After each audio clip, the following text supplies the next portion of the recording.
I'm MarzGurl. And I'm JoshKnightTheFirst. And welcome to episode 78 of MokkoriPlay, the only podcast dedicated solely to all things City Hunter. On today's podcast, we're going to cover Season 2, Episode 27 of City Hunter, titled Message from Makimura, Memories Forever, Part 1. Beefy stuff this episode. This is a heavy episode. The whole two-parter as well. There's so much content here. This is not super jokey. There's not a lot of references or sunrise in jokes or anything like that. There's one joke that we'll point out later. Is there? Yeah, just one name drop. Later on in the episode. But beyond that, we'll tell you guys up front, there is no assault in this episode. Woo! Alright, Rio, we knew you could do it. It was in you the whole time. You could be better, and you can be. We just got to keep you preoccupied, and then... We just have to make sure he's busy. That he's actually got more important things to do, and then he's not thinking of going out and grabbing people. We gotta work this out of him. Isn't it amazing when you're thinking about trauma, you're not thinking about grabbing ass? None of these things are good. That was not a good sentence. Just in general, that sentence was not... I apologize for that sentence. I apologize on behalf of my half of this podcast for that sentence. I apologize on behalf of that other half of this podcast.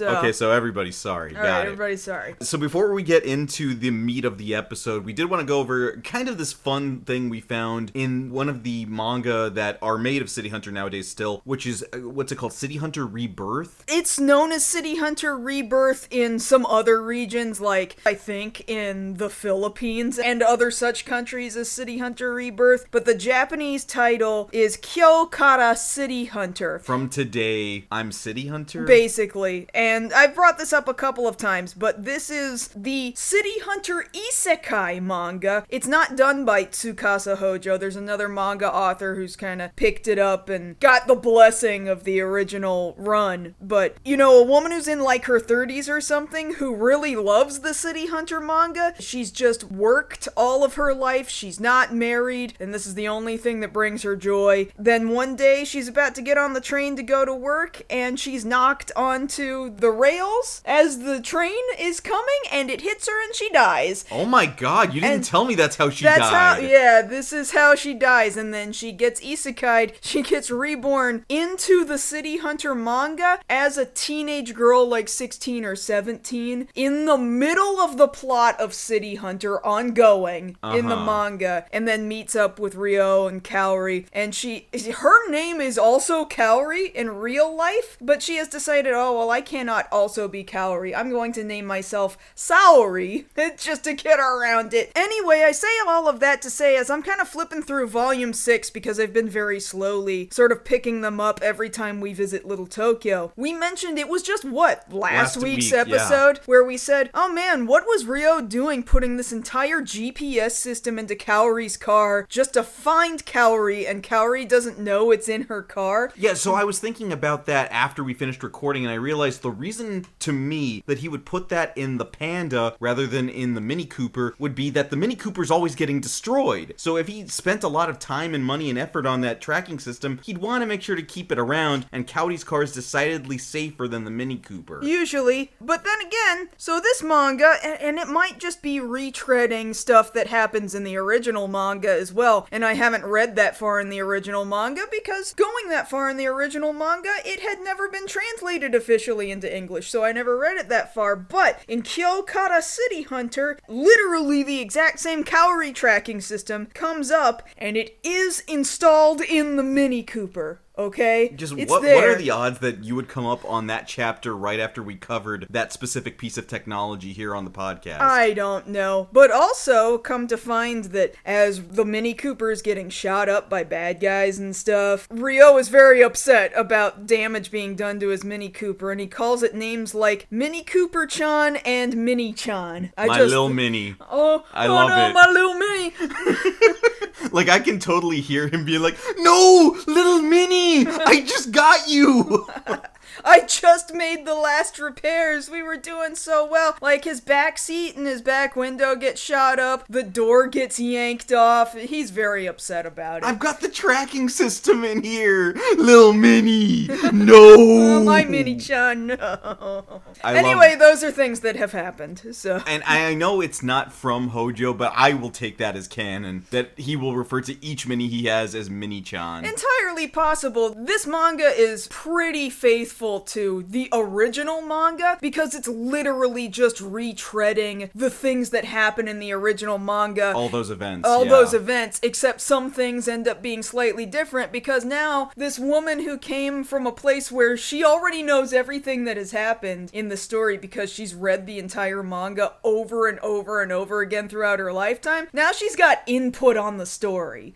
So little things, she influences little things and makes them a little bit different. For lack of a better way of putting it, you remember in Back to the Future when Marty goes and has dinner with his mom's parents, and it's like, oh, this episode of The Honeymooners, I've seen this before. In reruns. Oh, what's a rerun? Yeah. But see, to her, this is all reruns. Basically, yes. See, in that regard, I would think it'd be kind of cool if that got adapted into an anime, because I think it'd be funny. Kyokara City Hunter? Yeah, I think it'd be fun to watch. It could be funny. I would be interested in it. So we got that going, and then the other little thing I wanted to bring up before we get into things is that we saw over on Twitter today, some fan, was adding Ryuga Gotoku Studios, who again, we're big fans of their work with the Like a Dragon series, with the Yakuza series, and was asking them, hey, can you guys do a crossover between the Yakuza series and City Hunter? And we're over here like, well, we've been asking for this for years. I know, a handful of people have been doing it, and apparently I saw this out of a French interview that I just kind of Google translated this one time in the past, where this French game journalist asked some of the dudes at Ryuga Gotoku Studios, have you ever thought about making a City Hunter Ryuga Gotoku game? Because, of course, it's the French people who asked them. Yeah, because if there's one group of people that love City Hunter other than the Japanese, it's the French. It's the French, followed by the Italians, and then maybe some people in Southeast Asia, and I feel like the Americas are kind of dead last. Woo! Just like everything else! Third from last. Third from last. Yeah. So, the thing of it is, if you've ever played Yakuza 0, it takes place there in the 80s, right around the time period of the show. And we brought this up here on the podcast before. It's begging for a fresh City Hunter coat of paint on it. I mean, I've talked about, people have ripped the Ryo Saiba model out of Jump Force already. Is there a reason why we cannot put his character model on top of the Kiryu model in the PC version of Yakuza 0 and just have him walk around 1980s Shinjuku like literally what happens in the show, okay? It would be perfect. See, here's the thing too, we've already seen that they can do something like this because we got that Fist of the North Star game that was done through them. Well, supposedly, Ryuga Gotoku Studio at some point had gotten like a really big list of the highest demanded anime to make a Ryuga Gotoku style game out of, and like Fist of the North Star was one of the big ones, but there's like a list that people gave them. And I think City Hunter was one of the most requested ones. Like, it's just money on the table, if you ask me. I agree wholeheartedly. So, if anybody over at Sega, at Ryuga Gotoku is listening to this podcast, and we know you're not, please consider making this game a thing. Day one purchase is what I'm saying to you. We will buy the deluxe steelbook. We will buy the statue that comes with it. We will buy all the merch that comes with it. Kiryu X Ryo. Have Cowdy come in for the assist with the hammer with Majima. I'm here for it. Right. But we say all that because that's some of the fun things that comes from us being fans of City Hunter. Now let's get into the really depressing stuff with this podcast episode. All right, yeah, let's talk about... I take it back. We are going to go ahead and start the episode, but like we kind of teased at the end of last week's episode, we do have one really cool thing to bring up, which is the new opening. Yeah, because the last opening is not my least favorite, but it's not my favorite. But this opening... This one is significantly better. This is hands down my favorite City Hunter opening. This is top 2 for me. So this is Sarah by Fence of Defense. It's a very interesting band name, but okay. And so like some City Hunter songs, like every other City Hunter song, it does have a music video, but it's just guys playing instruments, so it's pretty boring. Those are some of my least favorite music videos. Like, there's no clever concept you guys thought to come up with, huh? I mean, we say that, but you look at the Get Wild music video, and it's just dudes walking around. Yeah, but it's cool scenery. At least they're in China. They're in China, okay? They've gone somewhere. At least there's a location. And but there's no narrative. They're just walking. It's a lot cooler than having the camera guy zoom in way too hard on a guy playing drums, okay? Yeah, but at least he's not making uncomfortable faces like the guitarist. But this is what I'm telling you, it's worse. It is Okay, a significantly worse music video. Visually, it's not much to write home about. The song itself, is incredible. I love the song so much. It's a very, very good song. But on top of that, I feel very strongly like I didn't realize it until a specific episode in like this arc comes up. And I'm like, is the name Sarah important? We're gonna tell you guys up front. Yes. Yeah. Just remember that. We're gonna be listening to this for the rest of the season. And so now that we're going back through this show a second time, I'm like, did they know the whole time? Did they know? Is this why they picked a song called Sarah? The Sarah is spelled differently from the important Sarah that happens later. I mean, it's one letter. It's like one letter. But in terms of the song, the opening being a reflection of the show, I feel like this one is the best reflection of what the show is. I would agree with that. As far as the animation, the opening animation is concerned, yes. I also think it is some of the best opening theme animation. Out of all of the opening songs, I think this is some of the best animation of the whole thing. Because it's very action heavy. We see all the main characters. Mm-hmm. We also see a character we're not going to get introduced to till much later in this season, which is going to be Miki, unless that's not Reika, right? No, at the very end, that's Miki, right? I think it's Miki. I'm pretty sure it's Miki. Unfortunately, Miki and Reika look pretty similar to each other. It's just like a slight difference in the hair. That's it. I feel like we kind of don't know what to do with women here sometimes. Sunrise, be better. Not just Sunrise, though. It's Hojo, too. Let's be real. A little bit. But the biggest thing to point out about this, and the thing we visually fell in love with the opening animation, is at the very end, as the song is ending, Tadashi story, just for you. Like, right there on the just for you, you see all our main characters lined up looking at, like, a hotel. The Shinjuku kind of skyline, yeah. And then you see everybody lined up next to each other, Miki, I believe, Saiko, Umibozu, Ryo, Kaori, and right at the very end, as the song is ending, Ryo puts his arm around Kaori's shoulder and then pulls her in. Yeah, the first time we saw it, we were like, hey, what was that? What was that? What were you doing there? What's going on here? What's going on here? Like, we freaked the hell out because we had never seen that before. Like, as we're watching the development of their relationship, and we just talked about last week how they're kind of like low-key letting each other know what's going on. Right. And now we see this. And we're like, Mr. Saiba, what the hell is this? When did you get that close? When did you get close enough to her that you might affectionately, just, even if that's not romantically, just even affectionately in any way. Just showing Kaori any sort of affection at all in the opening. Right. I don't think that happens in any other opening. Maybe not, no. Because in some other future openings, they're kind of palsing around, but and we've seen a little of that, even in this last one, just a slight bit. But here, it's never that level of just soft affection toward Kaori out of Ryo. Sure. And so that and the song itself, I love the combination together. And so this stretch for the rest of the season, this combination of Sarah and Supergirl, ultimate combination of opening and ending for me. Also, for the show. We're now on the last disc of this box set, so we got 11 more episodes to go, and then we have to actually think about buying the next box set. We'll get it. All right. So here we go. Here at the beginning of the show, it's just like any other regular day, seemingly, in the world of City Hunter. Kaori is at the board there at Shinjuku Station, and she sees a request for 3 p.m. on the roof of Sun City Hotel, which we've been to multiple times. The interesting thing about this, that's really going to stick out to everybody in this episode, is that the request is being made by an H. Makimura. That sure does sound like the name of Kaori's brother, who's Hideyuki Makimura. That's real strange. What's up with that? Well, it can't be Makimura because, that man is dead. He's been dead for a while now. He's been dead for 1.5 years. So Kaori goes to the hotel, heads up to the roof. It's funny when she's riding the elevator up, there's a poster behind her of the hotel. Inside the hotel? It's kind of redundant, but, whatever. And she gets up to the roof, opens the door, and she believes that she sees Makimura. Well, I mean, whoever this jerk is sure does think he's clever by wearing literally the exact same clothes that Makimura wears. And even having his hair kind of the same shaggy length. And the glasses, and there's sunglasses, but not, glasses. Right, exactly. And so we meet this Charles Bronson-looking dude here up on the roof. Who goes by the name of Kelly Nelson. Here's a guy who's got 2 first names. Yes. There's always somebody like this guy. And so before Kaori can ask him a lot of questions, Ryo shows up. Because Ryo's like, hey, guess what? I checked the board too, bitch.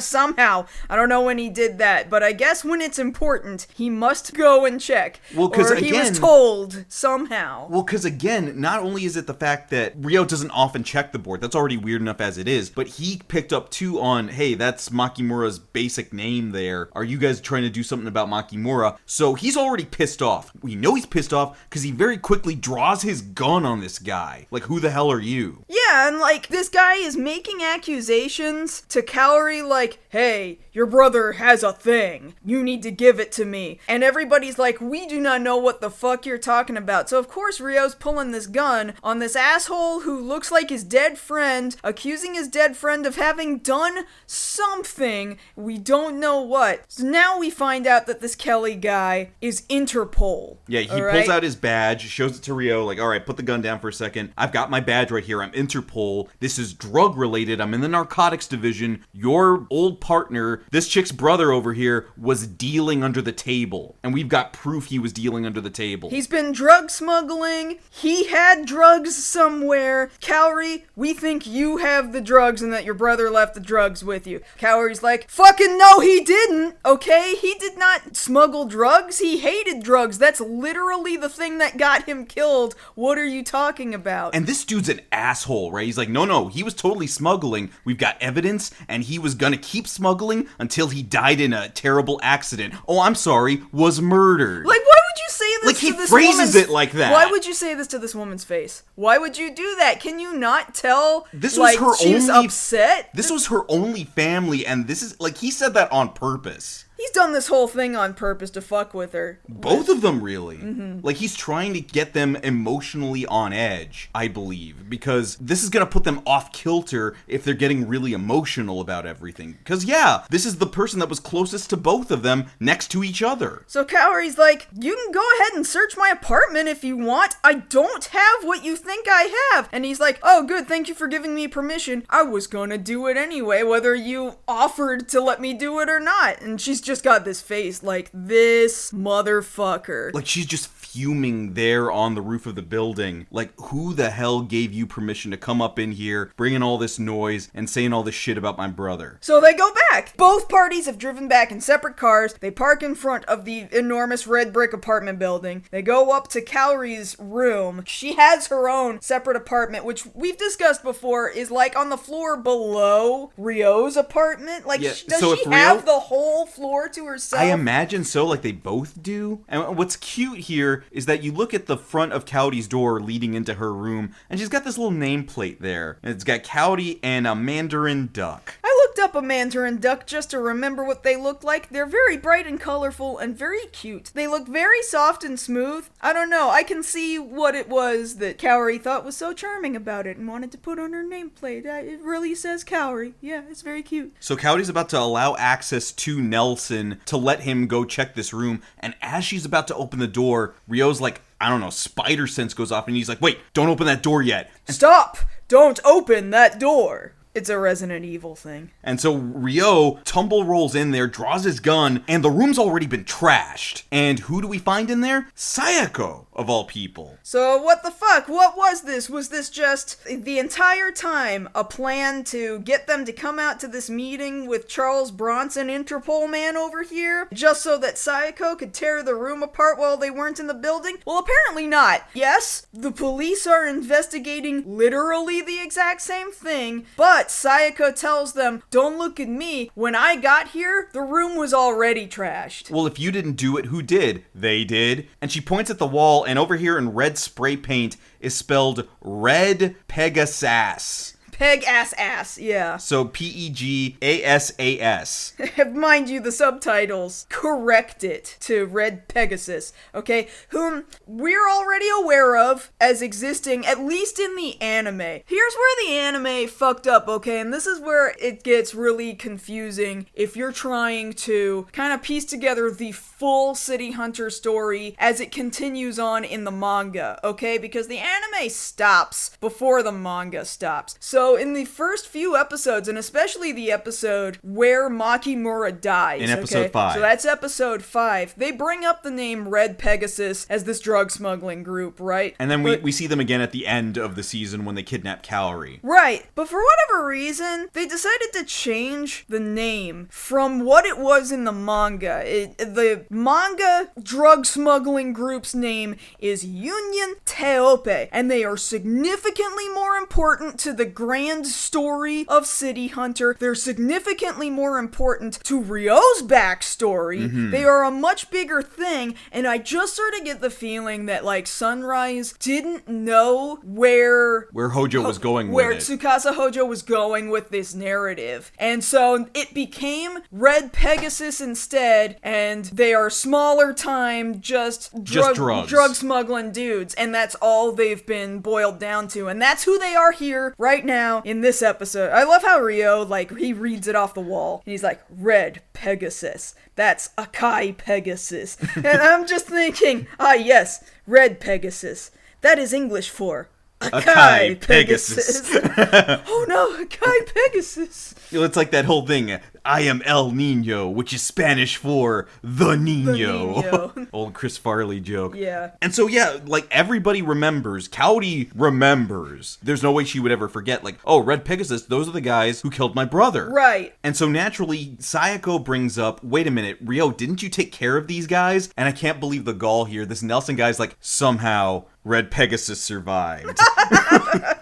Yeah, somehow they survived, and they found Mokkimura's drugs. Okay, so wait a minute. So then why are we here right now? So they have his drugs? Do you mean they found out about his drugs? Because if they found his drugs, why are we here? Yeah, and clearly if... I was about to say Union Teope, because that's who this should be right now, but no, for some Red fucking Pegasus. reason it isn't. No, if Red Pegasus has already been through here, then why are we here? Go after Red Pegasus, ask them what's going on. Yeah, they're the criminal organization. But see, that's the thing, like, you're led to believe this whole episode that something's off about this Nelson guy, because they keep saying they have all this evidence against Mokkimura, and they bring it up later on in the episode, but none of it seems to make sense. Right. And so Nelson's hammering home this point. No, he was definitely involved. This is definitely a drug case. He's definitely going down for this, And or at least in memory. Well, Kaori is definitely not convinced of this. She's very upset that people are trying to throw this information at her. And she's screaming about it, and she storms out, and she starts crying about it. Well, she tells everybody, get out, get the hell out of my room. I'm not going to hear this anymore. It's all lies. It's all slander. My brother never did any of this. Get the hell out. And so, yeah, she shuts the door behind her, and then she's just, she's sobbing there on the ground. And, like, this is a bad day for her. Everything tied to Mokkimura is already hard enough to deal with as it is. Now you're going to say that he was dealing drugs under the table. A thing that totally goes against his character and what he stood for. And so she's looking around her apartment at all of her things that have been strewn about everywhere. And finally her eyes just kind of land on this record, this album cover. And she picks it up. And what is the name of this album? So the album cover says that the name of it is Daydream, and we're given two names here, H. Akiyama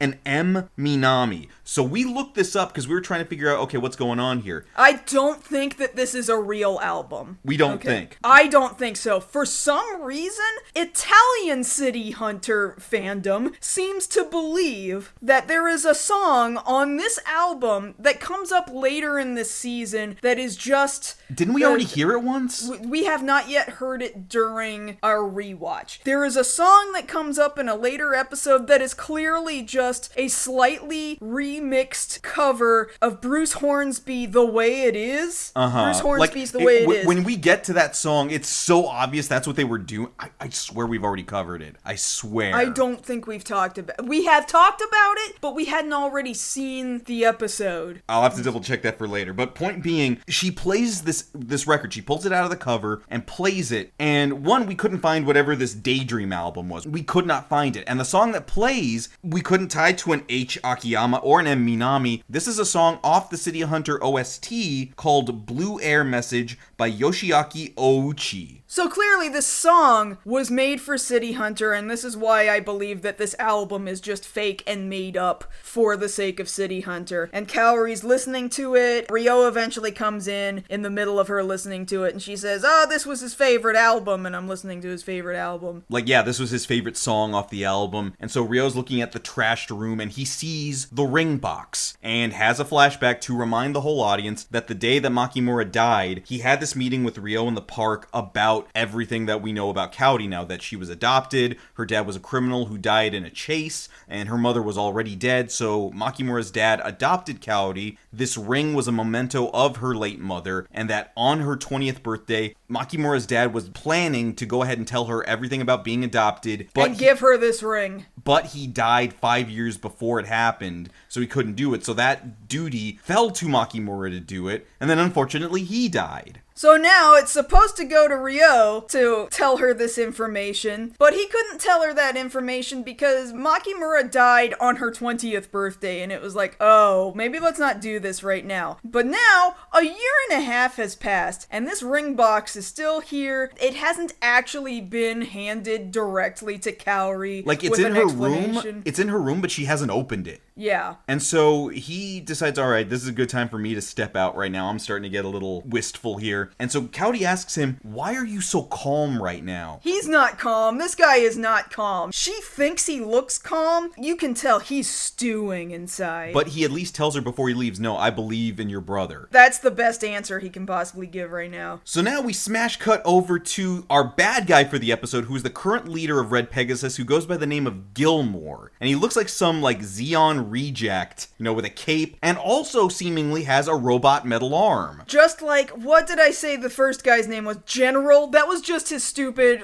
non-important person name, was General. Was the guy who killed Makimura, and then Ryo killed that guy. They both dress almost identically, they just have different hair. That's it. And so this guy Gilmore is on the phone with somebody saying, oh, Kaori's gotta have the key to whatever we're looking for. Be on the lookout, City Hunter's involved here, so just be careful. And he gets off the phone and goes into the other room to talk to somebody about helping them out, and guess who it is? It's Umibozu. Hey bro, we haven't seen you in a while. What are you doing here? Well, apparently he's been invited over to have a conversation with Gilmore, or whatever the fuck his name is. Gilmore, yeah. I was gonna call him Gilbert. I don't know. You can call him, well, Gilbert is a character from the live action French movie. I don't care. This guy does not matter. This guy's real dumb. Anyway, Grimoire over here sits him down and says, all right, great. I'm glad you're here. Thanks for coming. You want to make some money? Look, here's all you gotta do. Join Red Pegasus. We could use you. You'll really make bank. It would be great to have you. He's calling him Falcon right now. Because this is underworld business. Yeah. And so only really Ryo calls him Umibozu. Yeah, because it's a silly, stupid pet name. Right, but everybody who's in the underworld, if you're trying to get him to help you out with a hit or something, you call him Falcon. And neither one of those are even his real name. Yeah, it's... Ijuin. Hayato Ijuin, yes. Yeah. And so at the mention of the words Red Pegasus, we do that real tight cut into his eyes like, oh, Red Pegasus. Mind you, the dude talking to him, Gilmore over here, has a Red Pegasus on his shirt, plain as day. It really is. It didn't click for Umibozu where he was being invited to. It's like those polo shirts that have the alligator. Either the alligator or what is the brand of clothing with whatever the name of the is it polo? The sport where you ride a horse and you hit a ball with a stick on the ground. What is Ralph Lauren? Yeah, the Ralph Lauren like logo, but it's a red Pegasus right there. You understand what I'm telling you? Bro, what did you think was happening? You were going to meet up with somebody from Texaco or Mobil Oil? What's going on here, bro? You should have recognized. But at least he recognized the name. Red Pegasus has really good clothing branding, apparently. Yeah, you wonder why they're in drugs. They should just go into fashion. Yeah, that's true. And so he tries to play it cool right here. Umibozu's like, Red Pegasus. You talk a good game, but I'm not sure yet. Let me think about it a little bit. And dude's like, all right, yeah, we'll talk about it later. And so he lets him leave. And I in my head... This guy's a moron. He's really He is a moron. stupid. And in my head, I headcanon this, that as soon as Umibozu left the room, he's like, Yeah, we'll talk about it later. I'll think about it. Close the door. I need to go get in the Jeep now. Because he knows, everybody in the underworld knows that Red Pegasus was responsible for the death of City Hunter's partner. Right. Like, that news got out. And then City Hunter went and wrecked everybody's shit who was associated with it. That same day. This was not the guy you wanted to fuck with. This was a very John Wick moment, okay? Yes. And this is very stupid of them to try to come back and dick with somebody involved with City Hunter. This is literally the stupidest thing you could do. This, arguably, is how the first John Wick starts, is some moron tied to this underworld organization kind of missed the message on who the fuck this guy is and then decided to fuck with him again. And then he comes back. Like, this is real stupid. This guy, Gilbert or whoever, is a moron. Yes. And so now we're having to work multiple aspects of things. So Ryo, he's off on his own trying to figure this out. Umibozu now knows something about this. Sayako is having to do things for Interpol. And so now Kaori needs to do some information digging. So she goes to the only other person she can trust because she doesn't think she can trust Sayako right now. She goes to her sister, Reika. Hey, remember Reika? Yeah, because Reika has her own private investigation thing, like right across the street. And so she goes there and asks Reika, hey Reika, I need you to pull all the police department's records of Makimura up till his death. Like, give me everything they've got on him so we can try and clear his name. Reika's like, I'll do it, but only if I can be Ryo's partner in City Hunter instead. Which, like, she kinda means, but she's also kinda joking, and she's brought it up before. She is kind of soft on Ryo. She's a little serious about it, and she sees that it kind of makes Kaori sad, and so she tries to backpedal it, like, oh no, clearly I'm joking, like, I understand how serious this is, I'm joking, but Kaori is extremely serious, and is just like, look, whatever you gotta do, I will do whatever it is, because that's how serious I am, and then Reika sees, she really is serious. So I don't know that Reika's going to double down on the whole being Ryo's new partner thing, because I think she understands, oh, this is way too sensitive for that. I just appreciate at the beginning of the conversation when Reika asks, this is a police matter, shouldn't you ask my sister? Fuck no. Yeah, exactly. No, you think I'm gonna trust her right now? We can't even get her to make good on paying us for services rendered. You think I'm gonna trust her right now when she's there with this guy Nelson who's talking all this shit about my brother? No! So Reika agrees. And so now at the park, Ryo's sitting out there meeting with Sayako, and they're trying to go over the case as they understand it. And even Sayako's like, I kind of don't understand where all this information from Interpol is coming from and why they're pinning all of this on Makimura. It doesn't make any sense. And Ryo asks her, well, shouldn't you be investigating on your own if you don't trust it? And she's like, well, I want to, but the higher-ups just are not letting me do this right now. This is not what they think is important.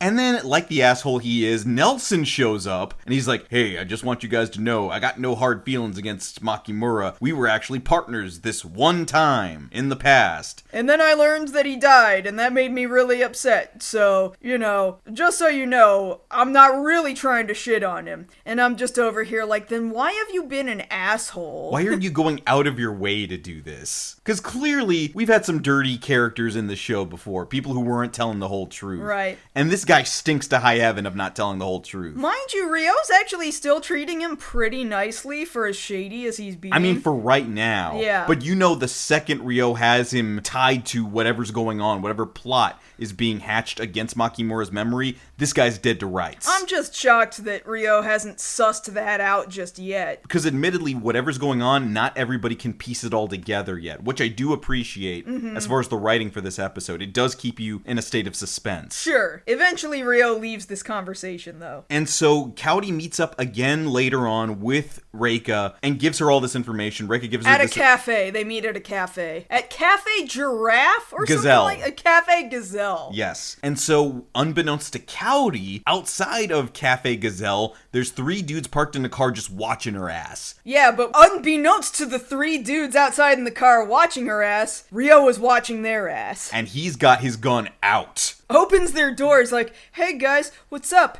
Hey, I tell you what, if you don't get the fuck out of here right now, I will kill you. If you come anywhere near my partner, he says in no uncertain terms, you're dead. Tell your boss I said you're dead. You got that? You understand me? And they're like, sir, yes, sir. And he doesn't often threaten murder, okay? Not straight up murder. Like, he's been threatening before in other episodes, but like we've been shown here in the show, specifically when it comes to Coyote, he will do a murder. I feel like these guys know that too. I feel like they know he's not fucking around with them. And so they go, yes sir, alright, we're just gonna go now, bye. And they drive off. And Ryo watches them leave, and I like that the camera seems to indicate that he is standing across the street from Cafe Gazelle. Across the street is him standing in front of Cat's Eye, the cafe, where the Cat's Eye ladies serve cafe shit. I don't know. Yeah, their cover for them being Phantom Thieves, which we'll get to more of later in this season. I think this is the first time we see the Cat's Eye Cafe in this show. I believe so, yes. And it's right now, at this point in time, it's just like a little cameo nod, like, oh, that's cool, it's just off in the background. Remember when Tsukasa Hojo made that manga? Cat's Eye? You remember Cat's Eye? Just wait. Yeah, just wait. There's more coming. So Coyote drives off in the Panda, and then Umibozu shows up just to double check. Hey, this stuff with Red Pegasus, Ryo, is Makimura involved in this? He got something to do with it? And Ryo's like, yeah. And Umibozu's like, yeah, I thought so. Okay, I'll be back. And then he just walks off. Like, he just had to ask a question real quick. He's not much for words. He doesn't need to use a lot of words in order to execute on some things that he's trying to do. But I appreciate, now that I know, the context for the episode, he's like, oh, that's what's going on. I'll be right back. I need to go to the warehouse and get my good gun. I need to go get my RPG real fast. Well, no, it's the chain gun. Oh, okay, excuse me. I mean, we don't know that yet. We don't know that yet, but it's his second favorite weapon. That's true. And so then Reika shows up to talk to Ryo, and she's asking him, well, you are worried about Coyote, aren't you, if you're watching her from across the street? He's like, shut up. Hey, I need a favor too. And she's like, okay, yeah, I'll give you a favor. But he doesn't get around to asking it because he's looking up at the sky and is like, looks like it could rain any minute now. Yeah, we're doing this hard-boiled rainy day bullshit. And so the scenery changes to night. The rain has started falling. You've got lightning and thunder. And you see Ryo looking out the window of the apartment, all, artsy and wistful. Kaori is also back at the apartment, and she's looking at all the stuff that Reika has given her. So it's not like a secret that she went to go see Reika or anything. She's not keeping that a secret from Ryo. I just think that Ryo had not agreed to be there at the meeting with her. He's just trying to protect her. Like, I don't think any of it was really all that much of a secret. But here's the thing I think I realized about that. Between the meeting with Reika on the street and now here up in the apartment, I think the reason Ryo didn't go with her to that meeting is because Reika can't help herself whenever Ryo's around. She always does that. She even did it in front of Coyote, alluding to, I want to be his partner because I'm a little soft on him. Sure. If Ryo was there, he would have had to give in to his pervert side and try flirting with her or hitting on her. And right now, he knew not to do that because it would make Coyote even more upset. Oh, I think it's even more simple than that, honestly. I think he is so focused on this. I think he's so sensitive to what Kaori's going through. I think Makimura was so important to him that he cannot even begin to think about acting that way with her. And I think Reika is seeing his behavior, how he's trying to be protective of Kaori, just how serious he's being right now, and I think her conversation with him just before it started raining, she could kind of see, not the time to start asking if I can be his partner in Kaori's place. Like, I really feel like she could be pushing harder, and she isn't. So maybe even Reika, too, is doing something decent right now. Yes. Okay, so Coyote is here, on the picnic table. She's got all the evidence out from Metropolitan PD, looking over the case, and she says, well, based off everything they've been given from Interpol, my brother does look guilty. I don't understand it. And I think Ryo does the smart thing here, where he tells her, we might have to accept that Makimura may have actually done what they said he would do, but I know Makimura. He wouldn't sell his soul out for whatever he did. If he did something, he had a reason. Which is basically what he tells the Red Pegasus guy at the club. This is what Makimura told him in episode 5, is that I wouldn't sell my soul to the devil like that. Something to that effect. So yeah, like, Ryo knew his partner well. He knew his character. So they're sitting here thinking, oh, well, there must be something else. boss, I just don't know what it is. But Kaori, like, folds up the paperwork, closes the book they've got on him, and as she does that, this little piece of paper comes flopping out of it. And it's this little postcard that seems to be written in crayon, and it appears to be like a Christmas card. And Kaori's like, oh, look at this. Somebody wrote something to Mokkimura, and they don't know that he's gone. They don't even know that he wasn't in the police department anymore. They mailed it to the police department thinking that's where he was. And so on the back, it's scribbled on there, hi, Mr. Mokkimura. It was real nice of you to come visit. Please come visit again. Okay, bye. I'm a kid. And so it's postmarked from Kurumi House Orphanage. And Ryo's at hearing that name, he kind of perks up a little bit and he's like, hey, you know what? We should go visit there tomorrow, because they don't know Mokkimura can't come and visit. We should do it in his place. It'd be a nice thing to do. And Kaori's like, okay. And we immediately cut to the next day, which is bright and sunny. And they're driving down to where apparently this orphanage is. We're just immediately doing that now. And again, Ryo's flashing back to everything about the ring and Kaori's backstory. And he's like, man, it's been a year and a half and I still haven't done it yet. Sorry. And he's just like, sorry. I'm sorry, Mokkimura. He doesn't seem to have any plans to do it, which I think is kind of like, after a year and a half, that's a little shitty. I would have done it on her 21st birthday, okay? I mean, it's coming up. No, it's gone. Her 20th birthday was the day that Mokkimura died. A year after that would be her 21st. She's going to be 22 now. She's 21 and a half. It is too late, okay? He's wasted so much time. I mean, yeah, it doesn't make him look great, I'll admit. But at the same time, you probably should give it to her, man. That's what she said? Well, that's what he said, but then he died. Oh, no. Well, anyway, we need another 80s icon to show up here, so Blue Optimus Prime shows up. No, this giant-ass Mack truck shows up immediately behind Ryo and Kaori on the road and just starts ramming them from behind. Kaori and Ryo are both screaming like, what the hell, man? What is going on? Hey, this isn't a Spielberg movie. What are you doing? And he, literally name drops Steven Spielberg in this scene. And something we forgot to bring up at the beginning of the episode, and it's been true throughout, and especially here in this little sequence on the road, the detail that's gone into this episode. This is a very well animated episode, and the action happening here on the road is just like, oh my god, there is so much car action going on right now. Like really good, natural looking car action. Mm-hmm. And so this truck rams them off the road on this winding, mountain oceanside path. First, it is rammed them from behind, then they're kind of pushed into the guardrail, and so it's scraping the side of the car, a hubcap kind of pops off, and it continues trying to ram them, and then yes, they go flying off the road, which is on a cliffside, but there's more road that it winds down just below them, and somehow the car is landed on the road below them, and you see the suspension just bouncing all over the place, and somehow the car has survived somehow the this. shocks held up, and so they skid out onto this little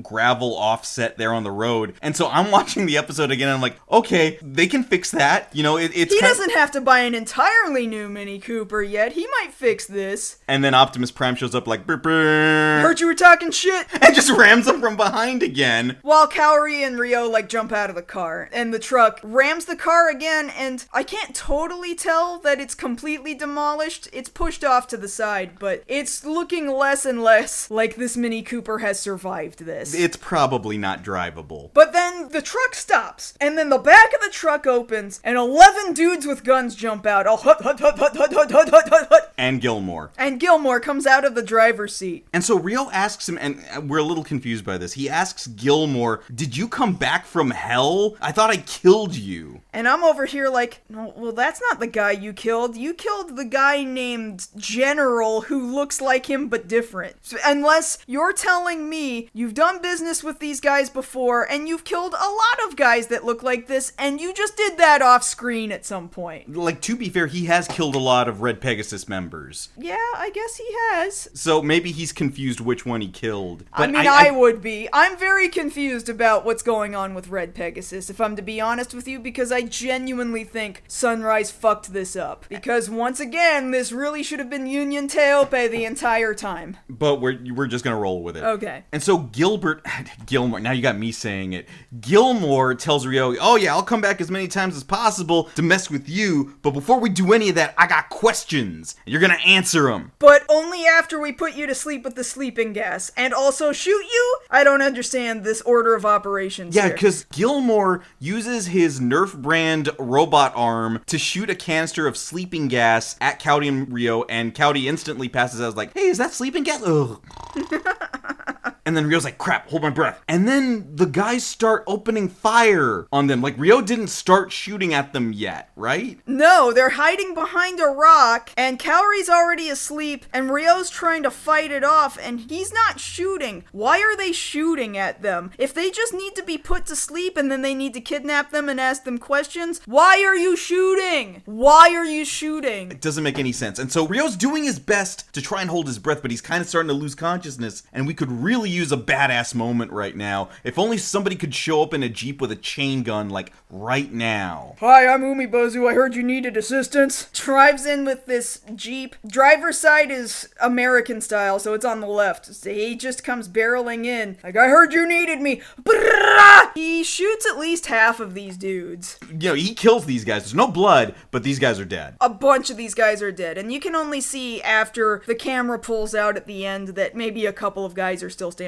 up. The Gilmore guy is still alive, and he has managed to survive because he's got a cape that is apparently bulletproof. So he shops at the same place Batman gets his capes. Okay. Meanwhile, Rio has picked up Cowrie, thrown her into the back of Umibozu's Jeep, and they drive away. I guess they're abandoning that Mini Cooper. That Mini Cooper's gone. Forget it. All right, so we're going to need a new one next week. That's just what it is. Yeah. And so as they're driving away, Umibozu's like, hey, this must be really serious because I was trailing you guys for a while and you never noticed. That's not like you. And Rio he doesn't say anything, so you figure in his head, he's like, damn it, he's right, shut up. I'm not slipping.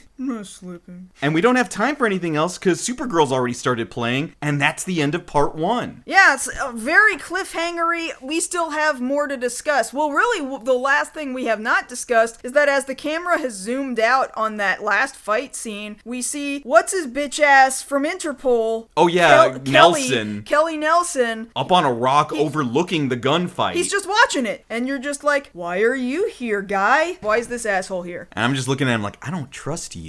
Yeah, so we gotta figure out what his deal is next week. Yeah, so this is a very high quality episode. This is one of those must-watch episodes, this two-parter. Mm-hmm. Because anytime Mokkimura is involved, you can't skip it. And then on top of that, we always have to promote the episodes where there's no sexual assault. Yeah, once again, the bar is on the floor, and yet we have to applaud a man for doing the bare minimum of not harming a woman, okay? We shouldn't need to applaud that, but if positive reinforcement is what it takes, I guess that's what we have to do for this stupid man. This stupid, horny man.